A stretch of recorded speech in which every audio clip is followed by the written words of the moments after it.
মৃত্যুদণ্ডের পরোয়া নেই, এ বছরই দেশে ফিরবেন শেখ হাসিনা।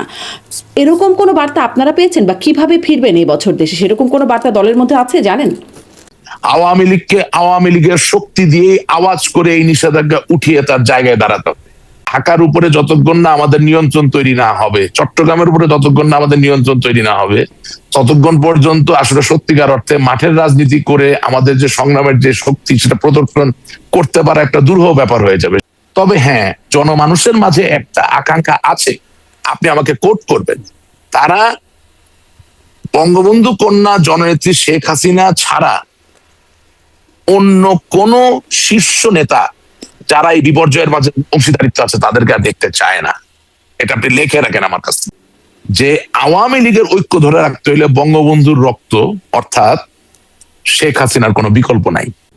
এখানে যেটা সবচেয়ে গুরুত্বপূর্ণ বিষয়, আমি আশা করি আমার নেতা কর্মীরা বুঝতে চাবেন, বিদেশি শক্তি প্রয়োজন প্রাসঙ্গিক, যারা হেজিমনি নিয়ন্ত্রণ করে তারা প্রাসঙ্গিক, খুবই প্রয়োজন। হেজিমনি বলতে বোঝায় বড় বড় ব্যবসায়ী, সাবেক আমলারা, সাবেক সেনা কর্মকর্তারা। আমি একটা কথা বলি যে আওয়ামী লীগকে তো আল্লাহ তাআলা নিজে হাতে 5ই আগস্টে বাঁচিয়ে দিয়েছেন। কারণ 5ই আগস্টে যদি এই ঘটনা না ঘটতো তাহলে আজ থেকে 10 বছর পরে আপনি আওয়ামী লীগকে খুঁজে পাওয়া কঠিন হতো। আপনি লিখে রাখেন আমার কাছ থেকে, আওয়ামী লীগের যে বীরত্ব গাথা, স্বাধীনতার যে ইতিহাস, আওয়ামী লীগের যে আদর্শ এবং বঙ্গবন্ধু, এ সবকিছুকে আমরা হারিয়ে ফেলতাম খোদার ফজলে যদি 5ই আগস্ট না হতো। হাজার হাজার আওয়ামী লীগের নেতা কর্মীকে হত্যা করা হয়েছে, তার বিচার চাই, তার প্রতিবাদ করি, তা কোনোদিন মেনে নেওয়া যায় না। আমার বাড়ি ঘরও পুড়িয়ে দেওয়া হয়েছে, সব অন্যায়ের বিচার চাই। কিন্তু এটাও বাস্তবতা যে আমার প্রাণপ্রিয় সংগঠন যাদের হাতে পড়ে গিয়েছিল বা যেই কাঠামোর মধ্যে পড়ে গিয়েছিল হারিয়ে যেত যদি 5ই আগস্ট না হতো। তো বঙ্গবন্ধু কন্যা জননেত্রী শেখ হাসিনা আল্লাহ তাআলা ওনাকে একটা সুযোগ দিচ্ছেন একেবারেই বঙ্গবন্ধুর মতো করে ফিরে আসার। এখন এই সুযোগ উনি গ্রহণ করবেন কিনা এটা আল্লাহ জানে আর উনি জানেন। বিএনপি, জামাত, এনসিপি সবাই মিলেও যদি আওয়ামী লীগকে নিষিদ্ধ করে, এটা প্লিজ কেটে দিবেন, যদি নিষিদ্ধ করে তাতে কি আওয়ামী লীগ নিষিদ্ধ হয়ে যায়? এটা কি হতে পারে? যতক্ষণ ওনারা সংসদে এই আইন পাশ করলেন যে আওয়ামী লীগ তার রাজনৈতিক কর্মকাণ্ড চালাতে পারবেন না ইন দ্য মোড অফ সাসপেনশনের ভাষায় যারা বিলটা পাশ করলেন, যতক্ষণ ওটা বলবৎ থাকবে ততক্ষণ নন রিফাইন্ড অথবা কোনো ফর্মের আওয়ামী লীগ প্রশ্ন আসে না। স্পষ্ট আপনি বলছেন যে মানে আওয়ামী লীগের ফেরার বিষয়ে বলছেন যে সেখানে শিরিন শারমিনের নেতৃত্ব, আসলে তার একাডেমিক কোয়ালিফিকেশন নিয়ে কোনো প্রশ্ন থাকলেও নেতৃত্ব নিয়ে প্রশ্ন থাকতে পারে এখানে। হ্যাঁ, তাহলে আমার প্রশ্নটা হচ্ছে এটা, যে তাহলে ওই নেতৃত্ব দেবার জায়গায় এখন কে আছে আপনার বিবেচনায়, বা কেউ কি আছে? এবার আপনাকে আমি বলছি, বিএনপি, জামাত, এনসিপি সবাই মিলেও যদি আওয়ামী লীগকে নিষিদ্ধ করে, এটা প্লিজ কেটে দিবেন, যদি নিষিদ্ধ করে তাতে কি আওয়ামী লীগ নিষিদ্ধ হয়ে যায়? এটা কি হতে পারে? আপনি পৃথিবীর যেখানেই যাবেন আপনার জাতীয় সঙ্গীতটা তো বাজবে। আপনি রাষ্ট্রপ্রধান হিসেবে যান, সরকার প্রধান হিসেবে বাজবে না? আপনি রাষ্ট্রপ্রধান বা সরকার প্রধান হিসেবে যান, একটা প্রোটোকলের মধ্যে দিয়ে তো অন্য কোনো দেশের রাষ্ট্রপ্রধান, সরকার প্রধান সাথে দেখা হবে। তাদের অনাদিকাল পর্যন্ত যতদিন বাংলাদেশের ব্রিফ সামনে দেওয়া হবে, এই 71 সালের যুদ্ধের যে সত্যতা, তাকে একটা বিল পাস করলেন হাসতে হাসতে, খেলতে খেলতে। এখন আসলে বিল করে নিষিদ্ধ করা হয়েছে কিনা সেটা চিন্তা করার থেকেও আওয়ামী লীগের চিন্তা করা উচিত যে আওয়ামী লীগ নিজ শক্তিতে প্রজ্বলিত হতে চায় কিনা। আমি আপনাকে একটা কোট বলি, আমি কিছুদিন আগে একটা বক্তৃতা শুনতেছিলাম, জনাব জাহাঙ্গীর কবির নানক সাহেব, আমাদের দলের প্রেসিডিয়াম সদস্য সম্মানিত এবং সাবেক মাননীয় মন্ত্রী, তিনি বলছেন যে দলের সব নেতার মাঝে ঐক্য আসুক আর না আসুক, দলের সব কর্মীর মাঝে ঐক্য চলে এসেছে। তো ওনার কথাকে আমি ডাউট করতে চাই না, এটা নিয়ে ডিবেট করতে চাই না। আমি শুধু বলতে চাই বাংলাদেশ আওয়ামী লীগের নেতারাও কিন্তু বাংলাদেশ আওয়ামী লীগের কর্মী। যখন আপনি নেতা কর্মী বেশি পার্থক্য করা শুরু করবেন, হ্যাঁ, তখন মনে করার কোনো কারণ নাই যে আওয়ামী লীগের কোনো নেতা ভেসে আসছে। বাংলাদেশের আওয়ামী লীগের একজন কর্মীও নেতা, একজন নেতাও কিন্তু কর্মী। এটা হচ্ছে আমাদের দলের একটা ওরিয়েন্টেশন, একটা রেজিমেন্টেশন। আর তার থেকেও বড় কথা কি, যে টেলিগ্রাম বা হোয়াটসঅ্যাপের একটা লিমিটেশন আছে, আপনাকে আমি বলি, সেটা হচ্ছে কি যে আপনি তো হাজার হাজার শত শত লোককে ডাকতে পারছেন না। তার মানে গত 17 বছরে চেহারা দেখে হোক, কারো তদবিরে হোক, টাকা পয়সার লেনদেনে হোক, নারীর লেনদেনে হোক, যেভাবে আপনি কমিটি দিয়েছেন কিনা, সেই কমিটির লোকের বাইরের লোককে তো আর আপনি এই লিমিটেড প্ল্যাটফর্মে ডাকতে পারছেন না। সুতরাং ঐক্য শব্দটা বলা ভালো, কিন্তু ঐক্য শব্দটা আসলে কতটুকু গভীরে গেল সেটা বোঝাটা তো খুব জরুরি। আমাদের জীবন রঙিন সুন্দর ততক্ষণ যতক্ষণ বাংলাদেশের মানুষের জন্য আমরা সংগ্রাম করতে পারি। বাংলাদেশের মানুষের জন্য সংগ্রাম করার যে এজেন্ডা, সেই এজেন্ডার মধ্য দিয়েই তো আমাদের ঐক্যবদ্ধ হতে হবে। কমিটি ধরে ধরে টেলিগ্রাম আর হোয়াটসঅ্যাপ দিয়ে তার আপনি মানুষকে ঐক্যবদ্ধ করতে পারবেন না। যদি আপনি মনে করেন যে 5ই আগস্ট হওয়ার পিছনে আপনার নিজস্ব কোনো লোকের কোনো ভূমিকা ছিল না, শুধুমাত্র ওরাই ছিল ভূমিকায়, তার মানে কি? তার মানে যেই লোকটা বেসিক ব্যাংক খালি করে ফেলছিল তাকে আপনি এনে আবার পুরস্কৃত করবেন। হ্যাঁ, তো আজকে আয়নার দিকে তাকিয়ে যে প্রশ্ন করতে হবে যে আমরা পদ্মা সেতু করলাম, আমরা মেট্রো রেল করলাম, সারা দেশে এত ওয়ান্ডারফুল হাইওয়ে নেটওয়ার্ক বঙ্গবন্ধু কন্যা জননেত্রী শেখ হাসিনা পরিকল্পনায় করা হলো। হ্যাঁ, উনি তো আর নিজে সিমেন্ট ঢালেননি বা রড দেননি, বাট ওনার পরিকল্পনা তো, ওনার মেধা, হ্যাঁ, এটা তো ওনার শ্রমের জায়গা, তাই না? এবং পুরা দেশে ইন্টারনেট কানেক্টিভিটি হলো। এত বড় কোভিড এর যে চরম সংকট, সেই সময় নেত্রী অটল চিত্তে দাঁড়িয়ে থাকলেন, বাংলাদেশের মানুষকে নিয়ে এই সমস্যা আমরা সমাধান করলাম বা আমরা মোকাবেলা করলাম, তাই না? এবং টিকার ব্যবস্থা করা হলো। আমি বলে শেষ করতে পারবো না উনি এত কাজ করছেন, কিন্তু মাঝে মাঝে তো নিজ সময়ে আয়নার দিকে তাকিয়ে জিজ্ঞেস করা উচিত যে এত কিছু করার পরে কেন আমার আজকে এই জায়গায় আসতে হলো। তার মানে আপনার আশেপাশে কিছু লোক তো ছিল যাদের কারণে এই পরিস্থিতি তৈরি হয়েছে। এখন যদি 5ই আগস্ট না হতো তাহলে এই লোকগুলোর তীব্রতা আরো বাড়তো। সেই তীব্রতায় বঙ্গবন্ধু কন্যা জননেত্রী শেখ হাসিনার মহিমার জায়গা ম্লান হয়ে যেত। তার যে ভালো করার ইচ্ছা সেটা আরো বেশি ঝুঁকির সম্মুখীন হতো। আই হোপ আপনি বুঝতে পারছেন আমি কি বলতে চাচ্ছি। এই জায়গা থেকে হলেও ওনাকে তো এই সুযোগটা নেওয়া উচিত, যে এই সুযোগে চোর ডাকাইত বদমাইত বাটপার গুলাকে যেভাবে হোক রাজনৈতিক প্রক্রিয়া থেকে দূরে নিতে হবে।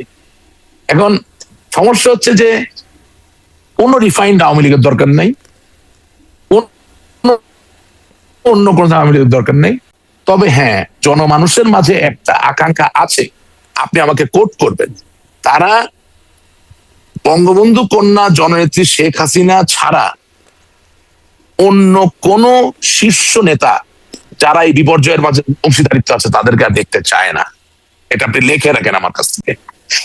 বাংলাদেশ আওয়ামী লীগের প্রতিটা নেতা কর্মী, শুধু তাই না, বাংলাদেশের জনসাধারণ, এমনকি বিএনপি নেতা কর্মীরাও জানে যে আওয়ামী লীগের ঐক্য ধরে রাখার জন্য। এটার কারণ কি? মানে শীর্ষ নেতাকে চান, মানে শেখ হাসিনাকে চান, কিন্তু তারপরে শীর্ষ নেতাকে চান না, বা শীর্ষ নেতাকে চান না কিন্তু শেখ হাসিনাকে চান, এটার কারণ কি? না, বুঝাই দিই। বাংলাদেশ আওয়ামী লীগের নেতা কর্মীরা প্রত্যেক শ্রেণী পেশার মানুষ, দেশের জনসাধারণ এবং বিএনপিরও নেতা কর্মীরা এটা বোঝেন, জামাতও বুঝে, যে আওয়ামী লীগের ঐক্য ধরে রাখতে হইলে বঙ্গবন্ধুর রক্ত অর্থাৎ শেখ হাসিনার কোনো বিকল্প নাই। এখন ক্যারিজমা এবং রক্তের সাথে তো যুক্তি তর্ক চলে না, প্রয়োজন নাই, তো কোনো প্রয়োজন নাই। আমাদের আওয়ামী লীগকে প্রয়োজন বাংলাদেশের জন্য, শেখ হাসিনাকে প্রয়োজন, বঙ্গবন্ধুকে প্রয়োজন। সবকিছু নিয়ে যুক্তি তর্ক আমরা করতে যাব না। কিন্তু এই যে গোপাল ভার কয়েকটা তৈরি হয়েছিল 17 বছর ধরে, এগুলোকে মানুষ দেখতে চায় না, এটা রিয়েলিটি। আওয়ামী লীগের মতো একটা বড় দল যদি সঠিক সিদ্ধান্ত একবার নিয়ে ফেলে তাহলে তো বাংলাদেশের মানুষের জন্য ভালো। এখানে তো ক্ষতিগ্রস্ত হওয়ার কিছু নাই। আমি আপনার ছোট একটা উদাহরণ দেই। আমরা তো আবেগী, তাই না? এই শামসুল ইসলাম টুকু সাহেবের সাথে আমার এমন কোনো খাতির নেই। উনি আমাকে খুব রিগার্ড করেন। উনি যখন ডেপুটি স্পিকার ছিলেন, যখন স্বরাষ্ট্র প্রতিমন্ত্রী ছিলেন, সবসময় খুব সম্মান করেন। হ্যাঁ, কারণ উনি মনে করেন যে আমি যে কথাগুলা বলি ওগুলা প্রাসঙ্গিক। আমি তার প্রতি শ্রদ্ধা রেখে কথাটা বলছি। চিন্তা করেন, একটা লোক, তাকে মামলা দেওয়া হবে, তার ছেলের ক্ষতি করা হবে, তার সহায় সম্পদের ক্ষতি করা হবে, তাকে মেরে ফেলা হবে, সকল ভয় থাকার পরে সে রিজাইন করে নাই জাতীয় সংসদের ডেপুটি স্পিকারের পদ থেকে।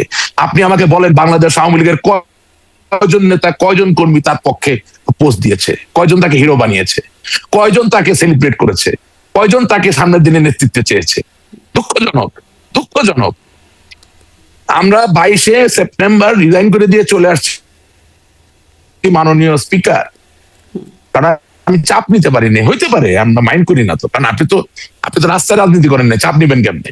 কিন্তু বাস্তবতা হচ্ছে সাংবিধানিক দায়িত্ব আপনার ছিল শেখ হাসিনার জায়গাটাকে রক্ষা করা, প্রতিবাদ করা, আপনি করতে পারেন না, রিজাইন করে দিয়ে চলে আসছেন। সবাই দেশ ছেড়ে আজকে চলে আপনাকে নিয়ে জামিন দিয়ে দিছে, আপনারা শিরিন শারমিন চৌধুরীর উপরে কেন চাপ নেবেন বলে আশা করেন? একটু শেষ কথা, না না না না না না একটু কথা শেষ করতে দেন।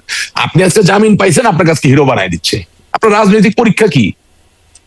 মানে চাপায়ে দেওয়া নেতৃত্ব দিয়ে কিন্তু আওয়ামী লীগের ফিরে আসা খুব কঠিন, আজকে আপনাকে আমি বলে দিচ্ছি। যে লোক নিজের থেকে ফাইট করতে পারে না, তারে ছাড়া কিন্তু আওয়ামী লীগ ফিরে আসা খুব কঠিন। একদম আপনাকে ব্লেটেন্ট হার্ডকোর কথাটা বলে দিলাম। চাপায়ে দেওয়া নেতৃত্ব দিয়ে কিন্তু আওয়ামী লীগ ফিরতে পারবে না, এতটুকু বলি। কারণ হচ্ছে যে শেখ হাসিনা যা বলবেন, যা করবেন, ওনার দল, ওনার বাবার দল উনি করতেই পারেন। সেই শক্তি, সেই ক্ষমতা, সেই জায়গা ওনার আছে, সেই অধিকার আপনার আছে। কিন্তু আমি শুধু আপনাকে বলতে চাচ্ছি যে যেহেতু আমরা, মানে আমিও বলি, সকলেই বলে যে আমরা নেতা কর্মীদেরকে খুব ভালোবাসি, খুব ভালোবাসার জায়গা, সুতরাং সেই জায়গা থেকে যদি আওয়ামী লীগকে ফিরে আসতে হয়, তাহলে চাপিয়ে দেওয়া নেতৃত্ব দিয়ে আওয়ামী লীগ ফিরতে পারবে না। আমি আপনাকে আবার বলছি, তো সেই নেতৃত্ব কোথা থেকে আসবে? ফাইট করতে পারার কথা বলছেন, সবাই তো আপনারা বিদেশেই আছেন, পলাতক স্ট্যাটাসে। না না না, বিদেশে থেকেও ফাইট করা যায়, দেশে থেকেও ফাইট করা যায়, যেখানেই থাকেন না কেন ফাইট করার যার ইচ্ছা আছে তাকে তো আপনার মূল্যায়ন করতে হবে। এখন তিনি যদি সারাদিন ভয়ে ভয়ে থাকে যে সত্য কথা বললে আপনার প্যান্ট শার্ট খুলে ফেলবে, তাহলে তো অসুবিধা। এই কালচারটা তো আপনি চেঞ্জ করতে হবে। আপনি মনে করেন আমার খুব পছন্দের একজন মানুষ গীতাঙ্গ দেব দত্ত, সাবেক ব্যাংকার, দেখলাম ফেসবুকে পোস্ট দিয়েছেন এই যে এই রিসেন্ট জামিন নিয়ে, অমুক ফার্স্ট হয়েছে, সেকেন্ড হয়েছে, থার্ড হয়েছে। তো ওনাকে যে প্রশ্ন করি যে দাদা, আপনার রাত্রেবেলা 4টার সময় বিপদ হইলে কি ফার্স্ট ক্লাস ফার্স্ট হওয়া কোনো লোক আপনার ফোন ধরে, নাকি একজন পার খাওয়া রাস্তার রাজনীতিবিদ আপনার ফোন ধরে? বাংলাদেশের মানুষ কনফিউজড জাস্টিস এ ভুগে, বা কনফিউজ কাইন্ডনেস এ ভুগে। কিসের মধ্যে কি পান্তাভাতে ঘি?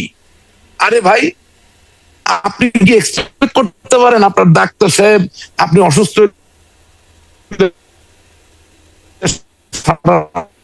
আপনার পাশে বসে থাকবে? নার্স বসে থাকবে। নার্সের ভূমিকায় ডাক্তারকে চান, ডাক্তারের ভূমিকায় নার্সকে চান। What is this? So we need to change our attitude.